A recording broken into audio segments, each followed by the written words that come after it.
கருத்து ஏற்புரை வழங்க ஆசிரியர் சகோதரர் திரு ரவிக்குமார் அவர்களை அன்புடன் அழைக்கின்றேன். நேரத்தின் அருமை கருதி 2 நிமிடங்கள் என்று சொல்லிவிட்டார் ஐயா. அதுக்கு எந்தவித இடையூறும் இருக்கக்கூடாது.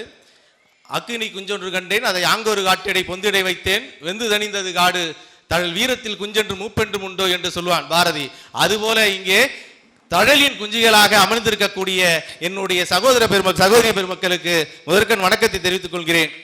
இந்த அரியதொரு ஏற்பாட்டை செய்திருக்கக்கூடிய ஐயா ஜெனிஃபர் பவுல்ராஜ் அவர்களுக்கு என்னுடைய நெஞ்சார்ந்த நன்றியை தெரிவித்துக் கொள்கிறேன். இந்த தமிழ் சங்கத்தினுடைய அழைப்பை ஏற்றும் தமிழ் சங்கத்தினுடைய புலனக்குழு வழியாகவும் அழைப்புதலை கொடுத்து அதை தன்னுடைய நேரடியாக கொடுத்தது போல ஏற்றுக்கொண்டு இங்கே வந்திருக்கக்கூடிய அனைத்து பெருமக்களுக்கும் என்னுடைய நன்றியை தெரிவித்துக் கொள்கிறேன். இந்த அரியதொரு விருது வாங்கிய ஒரு நிகழ்விற்கு மிகச்சிறந்த ஒரு பாராட்டினை ஏற்படுத்தி இருக்கக்கூடிய ஐயா மற்றும் அதை சார்ந்து இயங்கக்கூடிய அத்தனை சகோதர பெருமக்களுக்கும் எனது நெஞ்சார்ந்த நன்றியை தெரிவித்துக் கொள்கிறேன். நன்றி நன்றி.